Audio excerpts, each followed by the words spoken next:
Hi everyone, welcome to 2024. Hopefully will be a great year for us all. Do you find yourself though making the same mistakes in life over and over again? Does it get really frustrating? Does it get discouraging? Do you always seem to wonder, why do I keep doing that over and over again? And it seems like you're never going to change your behavior or your habits or whatever it is. Well, I'm going to talk today about something that I found really helpful for myself back in the last 20 years. And you might find helpful if you're struggling with something that you just can't seem to change in your life, some habit or a relationship or whatever it is. It could be an addiction, could be any number of things. So let's talk about what that is. About 40 plus years ago, a woman named Portia wrote a wonderful poem called An Autobiography in 5 Short Chapters. It's also sometimes called A Hole in the Sidewalk.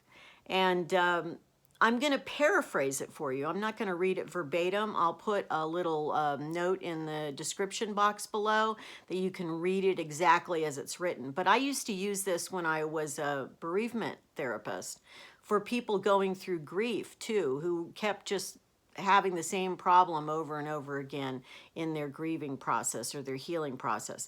And so I'll paraphrase it for you.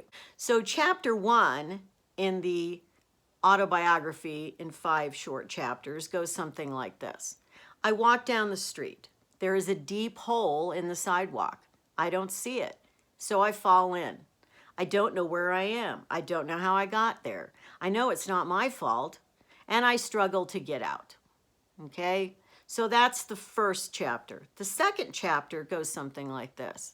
I walk down the street. There's a deep hole in the sidewalk. I pretend I don't see it, and so I fall in. I still don't know how I got there, and I still think somebody else must be to blame for it, but eventually I get out of the hole. Chapter 3, I walk down the street. There's a deep hole in the sidewalk.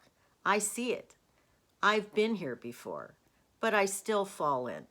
This time I know it's my fault. I know I'm the reason I'm in the hole.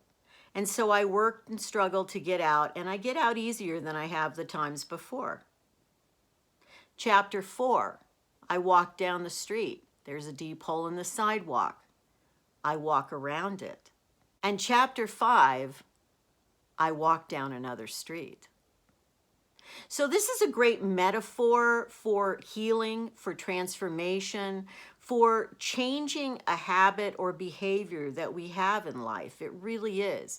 And it really speaks to the process which it takes to, first of all, recognize that instead of being everyone else's fault, often it's our fault. In other words, we have to own it to heal. We have to own whatever we were doing to heal and realize nobody else made us do that. Okay? So that's one of the key factors in this metaphor. And then also recognizing that, oh, I've been here before. I can avoid falling in that hole. First, I can walk around it. Then I can walk down another street. In other words, I can choose an entirely different way to live. Well, I have loved this poem and I have loved this concept. And like I said, I used to use it in counseling. I've used it for myself. I read it in the 80s the first time, and I actually made a copy of it. But I don't think I ever really had to put it to real use in my life till about 20 years later. So, but it is a great thing to have kind of in your toolkit, something to help you when times are tough and you're thinking, why do I keep having this problem? So I'm going to share with you today just a little bit of the way in which this particular metaphor really helped me heal. And I've touched on it in my other videos, and it is a period of my life I call the wasteland. Now, I was in the wasteland pretty deep for about 10 years. And the wasteland, my particular wasteland, I'm not going to go into a tremendous amount of detail in this video. I'll deal with that in another video at some point. But I basically had a problem gambling. And This is a big reason why I'm living in my older years now and I'm poor. I did it to myself. I don't have anybody else to blame. So for about really 10 solid years, I was really a problem gambler.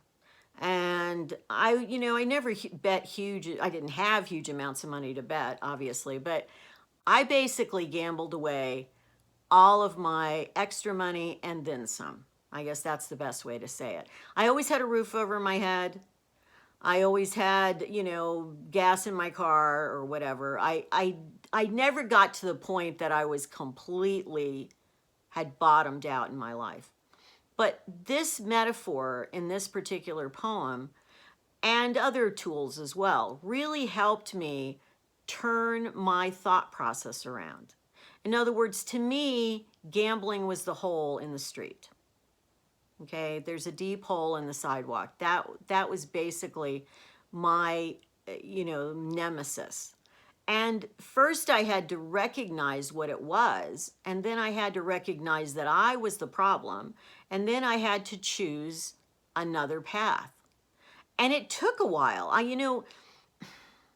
Behavioral addictions, which gambling is a behavioral addiction instead of a chemical addiction, they behave a little bit differently than if somebody's on drugs or alcohol. Basically, you can retrain yourself to act differently because you're not, although it creates a dopamine high in your brain, you don't react the same way because you're not directly ingesting alcohol or drugs. And so you have a little bit more awareness, I guess, while you're going through the process. And, in that metaphor, I was in basically chapter 2 for a long time. And then I was in chapter 3 for a long time. So these chapters do not go equally, right? You can be stuck in one for ages before you finally get it that you have to change something to make something better happen. Well, I eventually got out of that hole and I eventually started walking down another street. It took time. It took years, and I was able to do it. And one of the hardest things was to be able to forgive myself for what I had done to myself, and to be able to forgive myself for, just how destructive I'd been. And any of you that suffer from addiction or have family members that do or friends, trust me, they know what I'm talking about. When you do get sober or you get over, whatever particular addictive behavior you're doing, you have to struggle with the guilt and the blame for yourself over that for quite a while. But it's never productive to just blame yourself for something. It's always more empowering to forgive yourself and move forward. With the intent that that's not my life anymore. I'm not doing that anymore. And those of you who watch my channel know that I went to Reno recently for my birthday a couple months ago. And I didn't gamble.